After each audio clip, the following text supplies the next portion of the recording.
Hi friends, അപ്പം നമ്മളിന്ന് വന്നിട്ടുള്ള ഈ ഒരു ഫ്രോക്കാണ് കേട്ടോ. ഇത് വൺ ഷോൾഡർ ഫ്രോക്കാണ്. നമ്മുടെ ഓർഗൻസ മെറ്റീരിയലാണ് വരുന്നത് കേട്ടോ. അപ്പോൾ ഈ ഒരു ഫ്ലവർ ഫ്രണ്ടിൽ നമ്മൾ സെപ്പറേറ്റ് വെച്ച് കൊടുത്താണ് കേട്ടോ. അപ്പോൾ ഇതിൻ്റെ സ്റ്റിച്ചിങ് എങ്ങനെയാണ് വരുന്നത് എന്നുള്ളത് നമുക്ക് നോക്കാം കേട്ടോ. ഇതൊരു 2 വയസ്സായ കുട്ടിക്കുള്ളതാണ്. പക്ഷേ 2 വയസ്സായ കുട്ടി എന്ന് പറഞ്ഞിട്ട് കാര്യമല്ല, കുറച്ച് മെലിഞ്ഞ കുട്ടിയാണ് കേട്ടോ. അപ്പോൾ നിങ്ങൾക്ക് കുറച്ച് അത്യാവശ്യം തടിയുള്ള കുട്ടിയാണെന്നുണ്ടെങ്കിൽ ആ ഒരു സൈസിൽ കുറച്ചുകൂടെ ഒരു 1.5 ഇഞ്ച് 2 ഇഞ്ച് കൂട്ടിയിട്ടെടുക്കാം കേട്ടോ. അപ്പോൾ നമ്മൾ ഇതേപോലെ ക്ലോത്ത് ജസ്റ്റ് ഒന്ന് ഫോൾഡ് ചെയ്ത് കൊടുത്തിട്ടുണ്ട്. ഇതുപോലെ ബാക്ക് പോർഷനിൽ 1/2 ഇഞ്ച് പുറത്തോട്ട് തള്ളി നിൽക്കുന്ന രീതിയിൽ നമ്മൾ മെറ്റീരിയൽ വെക്കുക കേട്ടോ. അതിനുശേഷം നമ്മുടെ യോക്ക് പോർഷൻ, അതായത് നമ്മുടെ ടോപ്പ് പോർഷൻ്റെ ലെങ്ത്ത് നമ്മൾ മാർക്ക് ചെയ്യണം. അപ്പോൾ ആദ്യം നമ്മളിവിടെ ഒരു ലൈന് വരച്ചു കൊടുക്കുന്നുണ്ട്, കാരണം അത് ഒരു കറക്റ്റിൽ കിട്ടാൻ വേണ്ടിയിട്ടാണ് കേട്ടോ. അപ്പോൾ യോക്ക് പോർഷൻ്റെ ലെങ്ത്ത് വരുന്നത് നമുക്ക് 7.25 ഇഞ്ചാണ്. യോക്ക് പോർഷൻ പ്ലസ് 1 ഇഞ്ചാണ് വരുന്നത് കേട്ടോ. ഷോൾഡറിൻ്റെ അവിടെയും വേസ്റ്റിൻ്റെ അവിടെ 1/2 ഇഞ്ച് വീതം അലവൻസ് കൊടുക്കുന്നുണ്ട്. പിന്നെ നമ്മുടെ ഫോൾഡ് ചെയ്തിട്ടുള്ള ആ ഒരു പാർട്ടിൽ നിന്ന് വേണം ഷോൾഡറും ഒക്കെ ചെസ്റ്റും വേസ്റ്റും ഒക്കെ നമ്മൾ അടയാളപ്പെടുത്താൻ. അപ്പോൾ ഷോൾഡർ നമ്മൾ 4.5 എടുത്തിട്ടുള്ളത്. ആ ഒരു 4.5 നമ്മൾ 1/4 ഇഞ്ച് കുറച്ചിട്ട് ആണ് നമ്മൾ ആം ഹോളിനുള്ളത് മാർക്ക് ചെയ്തിട്ടുള്ളത് കേട്ടോ. അപ്പോൾ 4 ഇഞ്ച് എന്നാൽ ഷോൾഡർ 9 ഇഞ്ചായിരുന്നു, 9ൻ്റെ പകുതിയാണ് 4.5 വരുന്നത് കേട്ടോ. അപ്പോൾ ചെസ്റ്റ് 22 ആയിരുന്നു, 22ൻ്റെ 4 ഭാഗം 5.5 പ്ലസ് 1 ഇഞ്ച്. വേസ്റ്റ് 21 വരുന്നത്, അതിൻ്റെ 4 ഭാഗം 5.25 പ്ലസ് 1 ഇഞ്ച് കേട്ടോ. ഇനി നമുക്ക് നമ്മുടെ ഷോൾഡറിൻ്റെ സ്ലോപ്പ് നമ്മളൊരു 1/4 ഇഞ്ച് നമ്മൾ കൊടുക്കുന്നുണ്ട് കേട്ടോ. ആം ഹോൾ ജസ്റ്റ് ഇതുപോലെ ഒന്ന് വരച്ചു കൊടുക്കുന്നുണ്ട്. ആം ഹോളിൻ്റെ സ്കെയിലുള്ളവർ അത് വെച്ചിട്ട് വരക്കുക, അങ്ങനെ ആകുമ്പോൾ ഷേപ്പ് കറക്റ്റായിട്ട് കിട്ടും കേട്ടോ. നെക്കിൻ്റെ വിടുത്ത് 2.25 ഇഞ്ചാണ്. പിന്നെ നെക്കിൻ്റെ ലെങ്ത്ത് വരുന്നത് 1.25 1.25 കാരണം ഞാൻ പറഞ്ഞില്ലേ ഓഫ് ഷോൾഡർ ആയിട്ടുള്ള ഡിസൈനാണ്. അപ്പോൾ നമുക്ക് 1.25 മതിയാവും കേട്ടോ. നമ്മൾ ഈ ഒരു ഫുൾ ഡിസൈൻ വരക്കുന്നത് എന്താ വെച്ച് കഴിഞ്ഞാൽ നിങ്ങൾക്ക് മനസ്സിലാവാൻ വേണ്ടിയിട്ടാണ് കേട്ടോ. ഫുൾ ഡിസൈൻ വരച്ചിട്ട് നമ്മൾ കട്ട് ചെയ്യുകയാണെന്നുണ്ടെങ്കിൽ അതിൽ നിന്ന് ഞാൻ ഓഫ് ഷോൾഡർ എങ്ങനെയാണ് കട്ട് ചെയ്തെടുക്കുന്നത് എന്നുള്ളത് നിങ്ങൾക്ക് കറക്റ്റായിട്ട് മനസ്സിലാവും. അപ്പോൾ ഞാൻ കുറച്ച് സ്പീഡിലാണ് പറയണത്. അതെന്താ വെച്ച് കഴിഞ്ഞാൽ വീഡിയോ കുറച്ച് ലെങ്ത്ത് കൂടുതലാണ്. കാരണം ഡീറ്റെയിൽഡ് ആയിട്ട് പറയണമെങ്കിൽ കുറച്ച് ലെങ്ത്തിൽ തന്നെ വീഡിയോ ഇടണം, അപ്പോൾ നിങ്ങൾക്ക് കറക്റ്റായിട്ട് മനസ്സിലാവുള്ളൂ. നമ്മൾ 10 മിനിറ്റിനൊക്കെ വെറുതെ വീഡിയോ ഇട്ടിട്ട് നിങ്ങൾക്ക് മനസ്സിലായിട്ടില്ലെങ്കിൽ കാര്യമില്ലല്ലോ. അപ്പോൾ നമ്മുടെ ഓഫ് ഷോൾഡർ എങ്ങനെയാണെന്നുള്ളത് നിങ്ങൾ കണ്ടില്ലേ. ഈ ഒരു ഭാഗത്ത് നിന്നും നമ്മൾ ഇതുപോലെ നമ്മൾ കട്ട് ചെയ്ത് കൊടുക്കുകയാണ് കേട്ടോ ചെയ്യണേ. ഇപ്പോൾ വീഡിയോയിൽ കാണുന്ന പോലെ തന്നെ നിങ്ങൾ കട്ട് ചെയ്ത് കൊടുത്താൽ മതി. കട്ട് ചെയ്തതിന് ശേഷം ജസ്റ്റ് ഒന്ന് ഷേപ്പ് ചെയ്ത് കൊടുക്കുക കേട്ടോ. പിന്നെ നമ്മുടെ ബാക്ക് പോർഷന് കട്ട് ചെയ്യുന്ന രീതിയാണ് നിങ്ങൾക്ക് വീഡിയോയിൽ ഞാൻ പറയുന്നതിനെക്കാട്ടിൽ നിങ്ങൾക്ക് വീഡിയോയിൽ കാണുമ്പോൾ മനസ്സിലാവും. അതുപോലെ ചെയ്താൽ മതി കേട്ടോ ബാക്ക് പോർഷൻ കട്ട് ചെയ്യുന്നത്. പിന്നെ പറയാനുള്ളത്, ഈ വീഡിയോ കാണുന്നവർ ദയവ് ചെയ്തിട്ട് ലൈക്ക് ചെയ്യണം കേട്ടോ. വീഡിയോ ലൈക്ക് ചെയ്യാതെ പോവല്ലേ. പിന്നെ ഇഷ്ടപ്പെട്ടിട്ടുണ്ടെങ്കിൽ ഷെയർ ചെയ്യണം, നമ്മുടെ ചാനൽ സബ്സ്ക്രൈബ് ചെയ്യണം. അപ്പോൾ അതൊന്നും മറക്കാതെ ചെയ്യണം കേട്ടോ. പിന്നെ ഈ ഒരു ഞാൻ പറഞ്ഞില്ലേ സെക്കൻഡ് പാർട്ടും നമ്മൾ ഇതേപോലെ തന്നെ ബാക്ക് പോർഷന് നമുക്ക് ഓഫ് ഷോൾഡർ ആയിട്ട് തന്നെയാണ് വരുന്നത്. അപ്പോൾ വീഡിയോയിൽ കാണുന്ന പോലെ ഈ ഒരു പാർട്ട് കട്ട് ചെയ്ത് കളയാം കേട്ടോ. ഇതിൻ്റെ ഒരു മുകൾ ഭാഗം താഴ്ഭാഗം മാറാതിരിക്കാൻ പ്രത്യേകം ശ്രദ്ധിക്കണം കേട്ടോ. ഇനി നമുക്ക് ഈ ഒരു പീസസ് നമ്മൾ സാറ്റിനിലും നമ്മുടെ ഓർഗൻസിൻ്റെ മെറ്റീരിയലിലും സെയിം അളവിൽ നമുക്ക് ഈ എല്ലാ പീസസും കട്ട് ചെയ്തെടുക്കണം കേട്ടോ. അപ്പം നിങ്ങളുടെ വിലയേറിയ അഭിപ്രായങ്ങൾ താഴെ കമൻറ്റ് ബോക്സിൽ പറയണം കേട്ടോ. എല്ലാവരും കമൻറ്റ് ചെയ്യുമ്പോഴേ നമുക്കൊരു പ്രചോദനമാവുള്ളൂ. ഇനി നമ്മുടെ സാറ്റിൻ പീസും ഓർഗൻസ മെറ്റീരിയലും തമ്മിൽ ഇതുപോലെ ഫുൾ സൈഡുകൾ കൂട്ടി യോജിപ്പിച്ചെടുക്കാം കേട്ടോ. 3 പീസിൻ്റെയും ഇതേ രീതിയിൽ തന്നെ ചെയ്തെടുക്കാം കേട്ടോ. അപ്പോൾ നമ്മൾ ഇതിൻ്റെ 4 സൈഡും ഇതേപോലെ നമ്മൾ സ്റ്റിച്ചാക്കി എടുത്തിട്ടുണ്ട് കേട്ടോ. ഇനി നമുക്ക് ഈ ഒരു പീസിലോട്ട് നമ്മുടെ ഈ വൈറ്റ് മെറ്റീരിയൽ വെച്ച് കൊടുത്തിട്ട് ഇതിൻ്റെ നെക്ക് മാത്രം ഒരു 1/4 ഇഞ്ചിൽ നമ്മൾ സ്റ്റിച്ച് ചെയ്ത് കൊടുക്കുകയാണ് കേട്ടോ ചെയ്യുന്നത്. ബാക്ക് പോർഷനും ഫ്രണ്ട് പോർഷനും എല്ലാം നമ്മൾ ഇതേപോലെ ചെയ്യണം കേട്ടോ. 1/4 ഇഞ്ച് വീതിയിൽ നെക്ക് മാത്രം കേട്ടോ. പിന്നെ നമ്മുടെ ഈ ഒരു പീസ് കണ്ടില്ലേ, ഞാൻ പറഞ്ഞില്ല ഇങ്ങോട്ട് ബാക്ക് അങ്ങോട്ടും ഇങ്ങോട്ടും മാറാതിരിക്കാൻ വേണ്ടിയിട്ട് ശ്രദ്ധിക്കണം. ഇതിപ്പോൾ ഞാൻ ഇപ്പോൾ ഡൗട്ട് അടിച്ച് നിൽക്കുകയാണ്, ഇതിപ്പോൾ ഇങ്ങനെ വന്നത് എന്നുള്ളത്. അപ്പോൾ നിങ്ങൾ മാറാതിരിക്കാൻ വേണ്ടിയിട്ട് പ്രത്യേകം ശ്രദ്ധിക്കുക കേട്ടോ.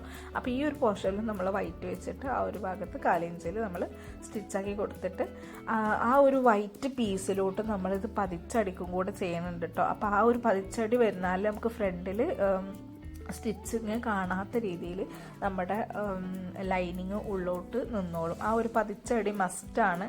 അങ്ങനെ ആകുമ്പോഴേ ആ ഫ്രോക്കിൻ്റെ വൃത്തി വരുള്ളൂ. അല്ലെങ്കിൽ നിങ്ങൾ ഈ ഫ്രണ്ടിൽ നിങ്ങൾ സ്റ്റിച്ച് കൊടുക്കേണ്ടി വരും. അപ്പോൾ ആ ഒരു ഫ്രോക്കിൽ ആ സ്റ്റിച്ചിങ്ങനെ കാണും. പിന്നെ നമ്മുടെ ഷോൾഡേഴ്സ് തമ്മിൽ യോജിപ്പിച്ച് കൊടുക്കുക കേട്ടോ. ആകെ ഒരു ഷോൾഡറേ ഉള്ളൂ, പ്രത്യേകം ശ്രദ്ധിക്കണം. 2 ഷോൾഡേഴ്സ് ഇല്ല. അപ്പോൾ ഉള്ള ഷോൾഡർ നല്ല പെർഫെക്റ്റ് ആയിട്ട് വൈറ്റിലോട്ടും ഓർഗൻസിൻ്റെ ആ ഒരു ഭാഗത്തോട്ടും വെച്ചിട്ട് 1/2 ഇഞ്ചിൽ നമ്മൾ സ്റ്റിച്ച് ചെയ്ത് കൊടുക്കുന്നുണ്ട് കേട്ടോ. ഇനി നമുക്ക് ആം ഹോൾ നമ്മൾ എടുത്തിട്ടില്ലായിരുന്നു. അപ്പോൾ ആം ഹോൾ നമുക്ക് അളന്ന് നോക്കാം കേട്ടോ. അപ്പോൾ ഇവിടെ നമ്മൾ 1 ഇഞ്ച് അലവൻസാണ് നമ്മൾ കൊടുത്തിരുന്നത്. അപ്പോൾ ആ ഒരു അലവൻസ് കൂട്ടാതെയാണ് നമുക്ക് ആം ഹോൾ എടുക്കേണ്ടത് കേട്ടോ. നമ്മുടെ ഷോൾഡറിന് നമ്മൾ 1/2 ഇഞ്ച് നമ്മൾ കൊടുത്തിരുന്നത്. ആ ഒരു ഷോൾഡറിൻ്റെ 1/2 ഇഞ്ച് തന്നെ നമ്മൾ എടുക്കണം കേട്ടോ. അവിടുന്ന് തുടങ്ങി ഈ ഒരു ഇതുവരെ നമ്മൾ എടുക്കുമ്പോൾ നമുക്ക് 4.25 ഇഞ്ചാണ് നമുക്ക് നമ്മുടെ ആം ഹോൾ കിട്ടുന്നത്. അപ്പോൾ ഞാനിവിടെ 2 കൈയൊക്കെ മറന്നിട്ട് കട്ട് ചെയ്യുന്നുണ്ട് കേട്ടോ. അപ്പോൾ 2 കൈ നമുക്ക് വേണ്ട, ഒരു കൈ മതി. ഒരു കൈയിനുള്ള പീസ് ജസ്റ്റ് ഇതേപോലെ മടക്കി വെച്ചിട്ട് നമുക്ക് പഫ് സ്ലീവ്, ചെറിയൊരു പഫ് സ്ലീവാണ്. അപ്പോൾ ഒരു 2 ഇഞ്ച് ഇതേപോലെ നമ്മൾ ലൈൻ ചെയ്ത് കൊടുക്കുന്നുണ്ട് കേട്ടോ. പിന്നെ നമ്മുടെ ഈ ഒരു 2 ഇഞ്ച് ലൈൻ ചെയ്ത് എടുത്തുനിന്ന് നമ്മുടെ 4.25 നമുക്ക് ആം ഹോൾ കിട്ടിയ. അപ്പോൾ ആ 4.25 1/2 ഇഞ്ച് കുറച്ച് 4.5 ഇഞ്ചിൽ ഇതേപോലെ വീണ്ടും ഒരു ലൈന് കൊടുക്കുക. ആ ഒരു ലൈനിൽ നിന്ന് നമ്മുടെ ഈ ഒരു 2 ഇഞ്ച് മാർക്ക് ചെയ്ത് ആ ഒരു കോണിലോട്ട് നമ്മുടെ ആം ഹോൾ 4.25 മാർക്ക് ചെയ്യുക. അവിടുന്ന് ഒരു 1 ഇഞ്ച് അലവൻസ് താഴോട്ട് മാർക്ക് ചെയ്യുക. പിന്നെ നമ്മുടെ സ്ലീവിൻ്റെ ലെങ്ത്ത് നമുക്ക് 10 ഇഞ്ചാണ് വന്നിരുന്നത്. അപ്പോൾ ആ കൂട്ടത്തിൽ താഴെ മുകളിലും അലവൻസ് 1/2 ഇഞ്ച് വീതം 1 ഇഞ്ച് എക്സ്ട്രാ കൂട്ടിയിട്ട് 11 ഇഞ്ച് മാർക്ക് ചെയ്യുക കേട്ടോ. ആ ഒരു 11 ഇഞ്ച് മാർക്ക് ചെയ്തതിൽ നമ്മുടെ കൈയിൻ്റെ വിടുത്ത് 2.5 ഇഞ്ചാണ്. അപ്പോൾ ഞാൻ പറഞ്ഞില്ലേ, കുട്ടി ഭയങ്കര തടി കുറവാണ്. അപ്പോൾ 2.5 മതി. പക്ഷേ നോർമലി ഒരു കുട്ടിക്ക് 3 എന്തായാലും 2 വയസ്സായ കുട്ടിക്ക് വേണ്ടി വരും. 3, 3.25 വേണ്ടി വരും. അപ്പോൾ അതിൻ്റെ കൂട്ടത്തിൽ 1 ഇഞ്ച് കൂടെ കൂട്ടിയിട്ടാണ് നമ്മൾ മാർക്ക് ചെയ്തിട്ടുള്ളത് കേട്ടോ. 1 ഇഞ്ച് അലവൻസ് ആണ് വരുന്നത്. അപ്പോൾ ഇതുപോലെ ഒന്ന് ഷേപ്പ് ചെയ്തിട്ട് വരയ്ക്കുക. രണ്ടാമത് ഞാൻ വരച്ചത് സെപ്പറേറ്റ് ഒരു അളവൊന്നുമല്ല, ആ സെയിം 2.5 പ്ലസ് 1 ഇഞ്ച് തന്നെയാണ്. ഈ ഒരു ഷേപ്പ് കിട്ടാൻ വേണ്ടിയിട്ട് കുറച്ചുകൂടി മുന്നോട്ട് വരച്ചു എന്നുള്ളൂ കേട്ടോ. പിന്നെ നമ്മൾ നേരത്തെ വരച്ചിരുന്ന ആ ഒരു ചെരിഞ്ഞ ലൈനില്ലേ 4.25, അതിൻ്റെ സെൻറ്റർ മാർക്ക് ചെയ്യുക. എന്നിട്ട് ആ സെൻറ്ററിലോട്ട് നമ്മളൊരു 1/4 ഇഞ്ചിൽ പുറത്തൂടെ നമ്മൾ വളഞ്ഞ് വന്ന് ഉള്ളിലൂടെ ഒരു 1/2 ഇഞ്ചിൽ ഉള്ളിലൂടെയും വന്നിട്ട് വേണം ഇത് കട്ട് ചെയ്യാൻ വേണ്ടിയിട്ട് കേട്ടോ. അപ്പോൾ അങ്ങനെയാണ് നമ്മുടെ കൈ കട്ട് ചെയ്തെടുക്കേണ്ടത് കേട്ടോ. അപ്പോൾ നമ്മുടെ സ്ലീവിൻ്റെ കട്ടിങ് കഴിഞ്ഞിട്ടുണ്ട്.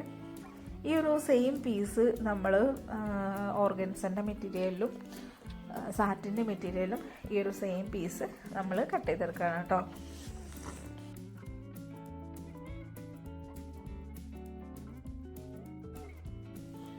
അങ്ങനെ നമ്മൾ ഈ ഒരു സെയിം പീസ് കട്ട് ചെയ്തെടുത്തിട്ടുണ്ട്. ഓർഗൻസി സാറ്റിന് വെച്ച് ചുറ്റും നമ്മൾ സ്റ്റിച്ച് ചെയ്തും കൊടുത്തിട്ടുണ്ട് കേട്ടോ.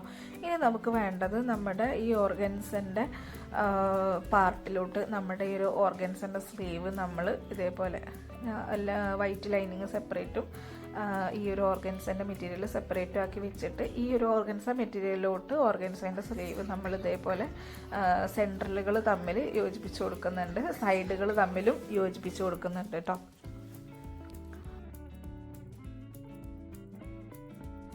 ഇനി ഈ ഒരു ഇത് പഫ് സ്ലീവ് ആയതുകൊണ്ട് തന്നെ നമുക്ക് എക്സ്ട്രാ നമ്മുടെ ആം ഹോളിനെക്കാട്ടിലും കുറച്ച് എക്സ്ട്രാ നമുക്ക് മെറ്റീരിയൽ വരും. അപ്പോൾ അത്രയും മെറ്റീരിയൽ നമ്മൾ ആം ഹോളിലോട്ട് നമ്മൾ ഇതേപോലെ പ്ലീറ്റ് ഇട്ട് കൊണ്ടുവരണം. സെൻറ്ററിൽ നിന്ന് പ്ലീറ്റ് ഇട്ട് കൊണ്ടുവരണം കേട്ടോ.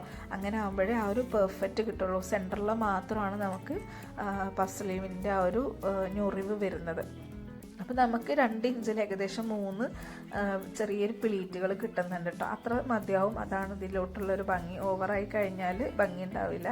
അപ്പോൾ നിങ്ങൾക്ക് ഇനി ഇതിൽ കൂടുതൽ വേണമെന്നുണ്ടെങ്കിൽ 2 ഇഞ്ച് എടുത്തെടുത്ത് നിങ്ങൾക്ക് 4 ഇഞ്ചൊക്കെ എടുക്കാം. അത് നിങ്ങളുടെ ഒരു ഇതിനനുസരിച്ച് എടുക്കാം. പക്ഷേ ഒരുപാട് കുഞ്ഞി കയ്യിലോട്ട് ഒരുപാട് വലിയ പഫ് സ്ലീവ് കൊടുക്കാതിരിക്കുന്നതാവും അതിൻ്റെ ഒരു ഭംഗി കേട്ടോ. സിമ്പിളായിട്ടാവുമ്പോൾ അത് കാണുമ്പോൾ തന്നെ ഒരു വേറൊരു ലുക്കാണ്. അപ്പോൾ നമ്മുടെ ഈ ഒരു എക്സ്ട്രാ ഉള്ള പീസസ് ഇതേപോലെ നമ്മൾ പ്ലീറ്റ് ഇട്ട് കൊടുത്തുകൊണ്ട് നമ്മുടെ ആം ഹോൾ കറക്റ്റ് നമുക്ക് കിട്ടിയിട്ടുണ്ട്. ഇനി അതിലൂടെ നമുക്ക് 1/2 ഇഞ്ചിൽ നമ്മൾ സ്റ്റിച്ച് ചെയ്തെടുക്കുകയാണ് കേട്ടോ ചെയ്യുന്നത്. അപ്പോൾ 1/2 ഇഞ്ചിൽ സ്റ്റിച്ച് ചെയ്ത് എടുത്തിട്ടുണ്ട്. ഇപ്പോൾ ഈ ഒരു രീതിയിലാണ് നമുക്ക് കൈ കിട്ടിയിട്ടുള്ളത് കേട്ടോ. ഇനി നമുക്ക് വൈറ്റ് പീസിലോട്ട് നമ്മൾ ഇതേപോലെ തന്നെ കൈ യോജിപ്പിച്ചെടുക്കണം.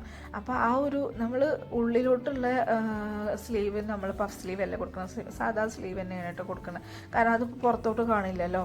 അപ്പോൾ സാധാ സ്ലീവ് കട്ട് ചെയ്യാൻ വേണ്ടിയിട്ട് നമ്മൾ 4.25 നമ്മൾ ആം ഹോൾ ഉണ്ടായിരുന്നത്. ആ 4.25 നിന്ന് 1/2 ഇഞ്ച് കുറച്ചിട്ട് നമ്മൾ ഒരു ലൈന് വരച്ചു. ആ ലൈനിൽ നിന്ന് നമ്മുടെ കോണിലോട്ട് കറക്റ്റ് 4.25 ആം ഹോൾ മാർക്ക് ചെയ്തു. അവിടുന്ന് 1 ഇഞ്ച് നമ്മൾ അലവൻസ് താഴോട്ട് മാർക്ക് ചെയ്തു. നമ്മുടെ സ്ലീവിൻ്റെ ലെങ്ത്ത് 10 + 1 ഇഞ്ച് നേരത്തെ കൊടുത്ത അതേപോലെ തന്നെ 11 ഇഞ്ച് മാർക്ക് ചെയ്തു. നേരത്തെ കൊടുത്ത അതേപോലെ തന്നെ സ്ലീവിൻ്റെ വിഡ്ത്ത് 2.5 ഇഞ്ചായിരുന്നു, + 1 ഇഞ്ച് അതും കൊടുത്തു കേട്ടോ. ഇനി ഇവിടുന്നും ഇത് ഒന്ന് ജസ്റ്റ് ഒന്ന് ഷേപ്പ് ചെയ്തെടുത്തിട്ട് ഇതും നമ്മൾ കട്ട് ചെയ്തെടുക്കാനായിട്ട് ചെയ്യുന്നത്. നേരത്തെ ചെയ്ത അതേപോലെ തന്നെയാണ്, പക്ഷെ നേരത്തെ നമ്മൾ ഒരു 2 ഇഞ്ച് മുകളിലോട്ട് മാർക്ക് ചെയ്തിരുന്നു. അത് നമുക്ക് ഇതിലോട്ട് വേണ്ട, ബാക്കിയെല്ലാം സെയിം ആണ് കേട്ടോ. സെയിം രീതിയിൽ തന്നെയാണ് കട്ട് ചെയ്തെടുക്കുന്നത് കേട്ടോ. അപ്പോൾ സാധാരണ സ്ലീവ് നമുക്ക് റെഡി ആയിട്ടുണ്ട്. ഈ ഒരു സ്ലീവ് നമ്മുടെ വൈറ്റ് പീസിലോട്ട് വെച്ചിട്ട് നമ്മൾ യോജിപ്പിച്ചെടുക്കാനായിട്ട് ചെയ്യണേ.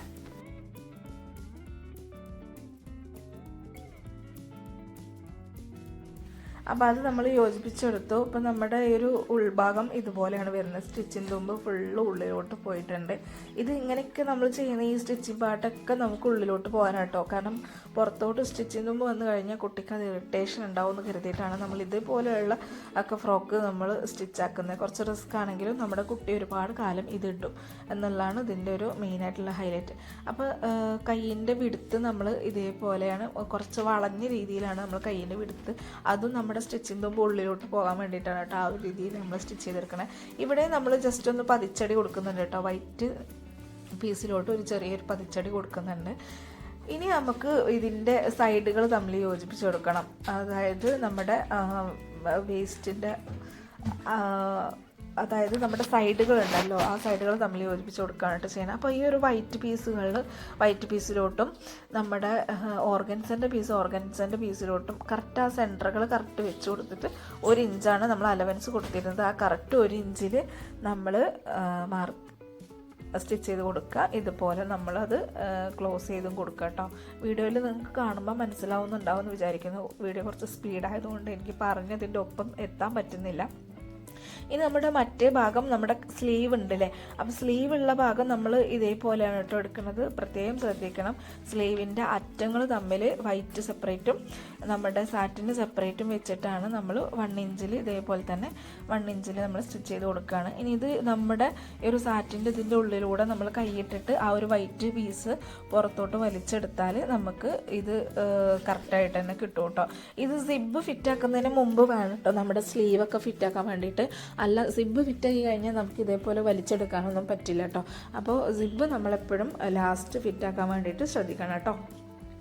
ഇപ്പോൾ നമ്മുടെ യോക്ക് പോർഷന് കറക്റ്റ് റെഡി ആയിട്ടുണ്ട്. ഇനി സിബ് കൂടെ ഫിറ്റാക്കാനുള്ളൂ. സിബ് ഈ ഒരു ടൈമിൽ നിങ്ങൾക്ക് ഫിറ്റാക്കാവുന്നേ ഉള്ളൂ. ഇനി ഞാൻ ചെയ്യുന്ന പോലെ ഞാൻ സാധാരണ കുറച്ച് ഫ്രോക്കിലോട്ട് താഴോട്ട് ഇറക്കിയിട്ടാണ് ഞാൻ സിബ് വെച്ച് കൊടുക്കാറ്. അപ്പോൾ അതാവും കുട്ടികൾക്ക് ഇടുന്നതിനും മൂരുന്നതിനും ഒക്കെ കുറച്ചുകൂടെ കംഫർട്ടായിട്ട് വരും കേട്ടോ. ഇനി നമ്മുടെ സ്കേർട്ട് പോർഷനാണ് കേട്ടോ നമ്മൾ ചെയ്തെടുക്കുന്നത്. അപ്പോൾ സ്കേർട്ട് പോർഷൻ്റെ ലെങ്ത്തും വിടുത്തും എത്രയാണെന്നുള്ളത് ഞാനിവിടെ സ്ക്രീനിൽ കൊടുത്തിട്ടുണ്ട്. അത് ആ ഒരു മെഷർമെൻറ്റിലാണ് എടുത്തിട്ടുള്ളത് കേട്ടോ. അപ്പോൾ ഒരു 2 വയസ്സായിട്ടുള്ള കുട്ടിക്ക് ഈ ഒരു മെഷർമെൻറ്റിൽ എടുത്താൽ തന്നെ മതിയാവും. ഇനി അതല്ല കുറച്ചുകൂടെ ലെങ്ത്ത് വേണമെന്നുണ്ടെങ്കിലോ ലെങ്ത്ത് കുറവാണെങ്കിലോ നിങ്ങൾക്ക് എത്രയാണ് വേണ്ടത് വെച്ചാൽ അതിനനുസരിച്ചിട്ട് എടുക്കുകയാണ് കേട്ടോ ചെയ്യേണ്ടത്. അപ്പോൾ നമ്മുടെ വേസ്റ്റ് പാർട്ട് എത്ര ഉണ്ടെന്ന് നോക്കണം. നമുക്ക് വേസ്റ്റ് പാർട്ട് ശരിക്കും 21 ആയിരുന്നു. പിന്നെ നമ്മുടെ 1/2 ഇഞ്ച് വീതം 2 സൈഡിലും സിബ് വെക്കാൻ വേണ്ടിയിട്ട് ടോട്ടൽ 22 ഇഞ്ചാണ് നമ്മൾ എടുത്തിരുന്നത്. ആ കറക്റ്റ് 22 ഇഞ്ച് കിട്ടുന്നുണ്ടോ എന്ന് നോക്കാം. കറക്റ്റ് 22 ഇഞ്ച് കിട്ടുന്നുണ്ട്. അപ്പോൾ നമ്മുടെ സ്കേർട്ട് പോർഷൻ്റെ ഗ്യാതറിങ്സ് ഈ 22 ഇഞ്ചിലോട്ടാണ് കേട്ടോ എടുക്കേണ്ടത്. താഴെ ഭാഗം മടക്കി കൊടുക്കുക. ഈ മുകൾ ഭാഗം ഗ്യാതറിങ് 22 ഇഞ്ചിലാണ് കറക്റ്റ് ചെയ്ത് കൊടുക്കേണ്ടത് കേട്ടോ. പിന്നെ നമ്മുടെ സാറ്റിന് 2 ലെയറായിട്ടാണ് നമ്മൾ കൊടുക്കുന്നത് കേട്ടോ. ഫസ്റ്റ് ലെയറും സെക്കൻഡ് ലെയറും ഉണ്ട്. അപ്പോൾ 2 സാറ്റിനും താഴെ ഇതേപോലെ മടക്കി സ്റ്റിച്ച് ചെയ്ത് കൊടുത്തിട്ട് ഗ്യാതറിങ്സ് 22 ഇഞ്ചിൽ ഗ്യാദർ ചെയ്ത് കൊടുക്കുക. പിന്നെ ഇത് സെക്കൻഡ് ലെയറാണ്. ഇതും ഇതേപോലെ തന്നെ താഴെ മടക്കി എടുക്കുക, ഗ്യാദർ ചെയ്തിട്ട് 22 ഇഞ്ചിലോട്ട് ഗ്യാദർ ചെയ്തെടുക്കുക കേട്ടോ. അപ്പോൾ ഈ ഒരു 3 പീസസും നമുക്കിതുപോലെ ഗ്യാദർ ചെയ്ത് കൊണ്ടുവരാം. അപ്പോൾ നമ്മുടെ ഗ്യാതറിങ്സ് നമുക്ക് 22 ഇഞ്ചിലോട്ട് കിട്ടിയിട്ടുണ്ടോ എന്നുള്ളത് ചെക്ക് ചെയ്യാം കേട്ടോ. അപ്പോൾ കറക്റ്റ് 22 ഇഞ്ചിൽ കിട്ടിയിട്ടുണ്ട്. നമ്മുടെ ഓർഗൻസ 2 ലെയറുകളും ഇതേപോലെ ഈ ഒരു സാറ്റിൻ്റെ നല്ല വശത്തിൻ്റെ മുകളിലോട്ട് വെച്ച് കൊടുത്തിട്ട് ഈ ഒരു 3 പീസസും തമ്മിൽ യോജിപ്പിച്ച് കൊടുക്കുകയാണ് കേട്ടോ ഫസ്റ്റ് ചെയ്യേണ്ടത്. അപ്പോൾ ഇത് 3ഉം നമ്മൾ യോജിപ്പിച്ച് കൊടുത്തിട്ടുണ്ട് കേട്ടോ. ഈ ഒരു രീതിയിൽ ആണ് കിട്ടുക കേട്ടോ. 2 ലെയേഴ്സ് ഓർഗൻസയും ഒരു സാറ്റിൻ്റെ ലെയറുമാണ് കേട്ടോ വരുന്നത്. പിന്നെ നമ്മുടെ ക്യാനാണ്, അതായത് സ്റ്റിഫ് നെറ്റ് എന്നൊക്കെയാണ് ഇതിന് പറയാം കേട്ടോ. അപ്പോൾ ഇത് നമ്മൾ വീഡിയോയിൽ കാണുന്ന പോലെ ഈ ഒരു രീതിയിൽ പ്ലീറ്റ് ചെയ്തിട്ട് എടുക്കുക കേട്ടോ.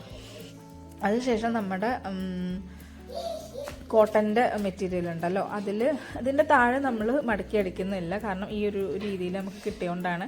ഇനി നിങ്ങൾക്ക് ഈ ഒരു രീതിയിലല്ലാന്നുണ്ടെങ്കിൽ മടക്കി അടിക്കാനുള്ള എക്സ്ട്രാ 1/2 ഇഞ്ച് കൂടെ ഇട്ടിട്ട് വേണം കേട്ടോ സ്റ്റിച്ചാക്കാൻ വേണ്ടിയിട്ട്, കട്ടാക്കാൻ വേണ്ടിയിട്ട്. ഇനി ഒരു 1.5 ഇഞ്ച് നമ്മൾ ഇവിടെ മാർക്ക് ചെയ്ത് കൊടുക്കുന്നുണ്ട് കേട്ടോ. അപ്പോൾ ഒരു 1.5 ഇഞ്ച് വിട്ടിട്ടാണ് നമ്മൾ നമ്മുടെ സ്റ്റിഫ് നെറ്റ് അല്ലെങ്കിൽ ക്യാന് നമ്മൾ ഫിറ്റാക്കി കൊടുക്കുന്നത്. അപ്പോൾ ഒരു 1.5 ഇഞ്ച് ഇവിടെ മാർക്ക് ചെയ്ത് കൊടുക്കുക. എന്നിട്ട് ആ ഒരു 1.5 ഇഞ്ചിലോട്ട് നമ്മുടെ സ്റ്റിഫ് നെറ്റ് യോജിപ്പിച്ച് കൊടുക്കുക, സ്റ്റിച്ച് ചെയ്ത് യോജിപ്പിച്ച് കൊടുക്കുകയാണ് കേട്ടോ ചെയ്യുന്നത്. വീഡിയോയിൽ കാണുമ്പോൾ നിങ്ങൾക്ക് മനസ്സിലാവുന്നുണ്ടാവുമെന്ന് കരുതുന്നു. അപ്പോൾ മറക്കാതെ നമ്മുടെ വീഡിയോക്ക് ലൈക്ക് ചെയ്യണം, സബ്സ്ക്രൈബ് ചെയ്യണം കേട്ടോ. അപ്പോൾ നമ്മൾ യോജിപ്പിച്ചെടുത്തിട്ടുണ്ട്. ഇനി ഇതും 22 ഇഞ്ചിലോട്ട് നമ്മൾ ഗാദർ ചെയ്ത് കൊടുക്കുക കേട്ടോ, ഈ ഒരു കോട്ടൻ്റെ മെറ്റീരിയൽ. അപ്പോൾ അത് നമ്മൾ 22 ഇഞ്ചിൽ ഗാദർ ചെയ്തെടുത്തിട്ടുണ്ട്. ഇനി നമുക്കിത് നമ്മുടെ ഈ പോർഷനിലോട്ട് യോജിപ്പിച്ച് കൊടുക്കുന്നത് എങ്ങനെയാണെന്ന് നോക്കാം കേട്ടോ. അപ്പോൾ നമ്മുടെ ഈ ഒരു വൈറ്റ് പീസും നമ്മുടെ സാറ്റിൻ്റെ ഒരു പീസും തമ്മിൽ സെപ്പറേറ്റ് ആക്കി വെക്കുക ഫസ്റ്റ് ചെയ്യേണ്ടതാണ് കേട്ടോ. നമ്മുടെ യോക്ക് പോർഷനിലെ കോട്ടൻ്റെ പീസിൻ്റെ നല്ല വശത്തിൻ്റെ മുകളിലോട്ട് നമ്മുടെ ഈ ഒരു കോട്ടൻ്റെ ലൈനിങ് നമ്മൾ വെച്ച് കൊടുക്കുക. നമ്മുടെ സ്റ്റിഫ് നെറ്റ് മുകളിലേക്ക് കാണുന്ന രീതിയിൽ വേണം കേട്ടോ വെച്ച് കൊടുക്കാൻ വേണ്ടിയിട്ട്. എന്നിട്ട് അത് യോജിപ്പിച്ച് കൊടുക്കുക കേട്ടോ. കോട്ടൻ്റെ പീസസ് മാത്രമാണ് ഇപ്പോൾ യോജിപ്പിച്ച് കൊടുത്തിട്ടുള്ളത് കേട്ടോ. ഇനി നമ്മുടെ ഓർഗൻസൻ്റെ പാർട്ടിലോട്ട് ഓർഗൻസൻ്റെയും സാറ്റിൻ്റെയും ലെയേഴ്സ് നമ്മൾ യോജിപ്പിച്ച് കൊടുക്കണം. അപ്പോൾ യോക്ക് പോർഷൻ്റെ നല്ല ഭാഗത്തോട്ട് നമ്മുടെ സ്കേർട്ട് പോർഷൻ്റെ ഓർഗൻസൻ്റെ നല്ല ഭാഗം വെച്ച് കൊടുത്തിട്ട് ഇതേപോലെ അതും 1/2 ഇഞ്ചിൽ നമ്മൾ യോജിപ്പിച്ച് കൊടുക്കുകയാണ് കേട്ടോ ചെയ്യുന്നത്. അപ്പോൾ ലൈനിങ്ങുകൾ സെപ്പറേറ്റും നല്ല പീസ് സെപ്പറേറ്റും ആയിട്ടാണ് നമ്മൾ യോജിപ്പിച്ച് കൊടുക്കുന്നത് കേട്ടോ. അങ്ങനെ ആകുമ്പോഴാണ് സ്റ്റിച്ചിങ് തുമ്പ് ഉള്ളിലോട്ട് പോവുള്ളൂ, അല്ലെങ്കിൽ സ്റ്റിച്ചിങ് തുമ്പ് പുറത്തോട്ട് കാണും. അപ്പോൾ ഈ ഒരു രീതിയിലാണ് ഇപ്പോൾ നമുക്ക് നമ്മുടെ ഫ്രോക്ക് കിട്ടിയിട്ടുള്ളത് കേട്ടോ. ഇനി ഇതിൻ്റെ നമുക്ക് സിബ് ഫിറ്റാക്കാനാണ് നെക്സ്റ്റ് ഉള്ളത് കേട്ടോ. അപ്പോൾ ഇതിൻ്റെ ലെയേഴ്സ് നിങ്ങൾ കണ്ടില്ലേ, സ്റ്റിച്ച് ചെയ്യുമ്പോൾ ഫുള്ള് ഉള്ളിലോട്ട് പോയിട്ടുണ്ട്. ഇതൊക്കെ നിങ്ങൾക്ക് വീഡിയോയിൽ കാണുന്നുണ്ടാവും. അപ്പോൾ ഈ ഒരു രീതിയിലാണ് നമ്മുടെ ഫ്രോക്ക് വരിക. ഇനി നമുക്ക് ലൈനിങ്ങിൻ്റെ ഈ ഒരു സ്റ്റിഫ് നെറ്റും ഇതും തമ്മിൽ യോജിപ്പിച്ച് കൊടുക്കുക. പിന്നെ നമ്മുടെ നല്ല പീസായിട്ടുള്ള 2 ലെയേഴ്സ് ഓർഗൻസയും നമ്മുടെ സാറ്റിൻ്റെ ഈ ഒരു തുമ്പുകൾ തമ്മിൽ യോജിപ്പിച്ച് കൊടുക്കുക കേട്ടോ. കാരണം സിബ് ഫിറ്റാക്കുമ്പോൾ നമുക്കത് കറക്റ്റായിട്ട് കിട്ടാൻ വേണ്ടിയിട്ടാണ് അത് രണ്ടും തമ്മിൽ യോജിപ്പിച്ച് കൊടുക്കുന്നത് കേട്ടോ. അപ്പോൾ ഇനി ഇതിലോട്ട് സിബ് ഫിറ്റാക്കുന്നത് ഞാൻ അതിൽ കാണിക്കുന്നില്ല, കൂടി കാണിക്കുമ്പോഴേക്കും വീഡിയോ അത്യാവശ്യം ലെങ്തി ആയി പോവും. അപ്പോൾ നമ്മുടെ കഴിഞ്ഞ വീഡിയോസിലൊക്കെ സിബ് എങ്ങനെ ഫിറ്റാക്കുക എന്നുള്ളത് കണ്ട് കേട്ടോ. അപ്പോൾ അതൊക്കെ കണ്ട് അതുപോലെ ചെയ്യാം കേട്ടോ. പിന്നെ രണ്ടാമത് പറയാനുള്ളത് ഈ ഒരു ഫ്ലവറാണ്. ഈ ഒരു ഫ്ലവറാണ് നമ്മളെ ഈ ഒരു ഫ്രോക്കിലെ മെയിനായിട്ടുള്ളൊരു ഹൈലൈറ്റ്. അപ്പോൾ ഈ ഫ്ലവർ ഇനിയിപ്പോൾ എങ്ങനെയാണ് ഉണ്ടാക്കുന്നത് എന്നുള്ള ഈ വീഡിയോയിൽ ഞാൻ കാണിച്ചിട്ടില്ല. അപ്പോൾ ഈ ഫ്ലവർ എങ്ങനെയാണ് ഉണ്ടാക്കുന്നത് എന്നുള്ളതിൻ്റെ ഒരു വീഡിയോ സെപ്പറേറ്റ് ഈ സെയിം ഫ്ലവർ തന്നെ കേട്ടോ. അത് ഞാൻ ഈ ഒരു ഫ്ലവർ ചെയ്യുന്ന വീഡിയോ പോസ്റ്റ് ആക്കിയിട്ടാണ് ഈ ഒരു ഫ്രോക്കിൻ്റെ വീഡിയോ ഞാൻ പോസ്റ്റ് ആക്കുന്നത്. അപ്പോൾ നിങ്ങൾക്ക് ഫ്ലവറിൻ്റെ വീഡിയോ ഫ്രോക്കിൻ്റെ വീഡിയോ എല്ലാം കൂടെ കൂടുമ്പോഴേക്ക് ഇത് ഒരുപാട് ലെങ്ത് ആയി പോകും. അപ്പോൾ ഈ ഒരു ഫ്ലവർ ഞാൻ ചെയ്യുന്നതിൻ്റെ സെപ്പറേറ്റ് വീഡിയോ ഞാൻ പോസ്റ്റ് ആക്കിയിട്ടുണ്ട്. അപ്പോൾ അത് നിങ്ങൾ കാണാം കേട്ടോ. അപ്പോൾ അതിൽ നിങ്ങൾക്ക് മനസ്സിലാവും. പിന്നെ ബാക്കിലോട്ട് ജസ്റ്റ് ഒരു ബോ കൊടുത്തിട്ടുണ്ട്. ബോ നിങ്ങൾക്ക് എല്ലാവർക്കും അറിയാവുന്നതായിരിക്കും. ഇനി അറിയാത്തവരുണ്ടെന്നുണ്ടെങ്കിൽ പറഞ്ഞാൽ മതി, ഞാൻ സെപ്പറേറ്റ് വീഡിയോ ചെയ്യേണ്ട കേട്ടോ. അപ്പോൾ ബോ നമുക്ക് വേണമെങ്കിൽ ഫിറ്റാക്കുകയും ചെയ്യാം, വേണ്ടാന്നുണ്ടെങ്കിൽ ഊരിയിടുകയും ചെയ്യാം. ആ ഒരു രീതിയിലാണ് കേട്ടോ നമ്മൾ ബോ കൊടുത്തിട്ടുള്ളത്. അപ്പോൾ ഇതാണ് നമ്മുടെ ഫ്രോക്ക്. വീഡിയോ ഇഷ്ടപ്പെട്ടാൽ സബ്സ്ക്രൈബ് ചെയ്യണം, ലൈക്ക് ചെയ്യണം, ഷെയർ ചെയ്യണം, മറക്കല്ലേ കേട്ടോ. അപ്പോൾ ശരി.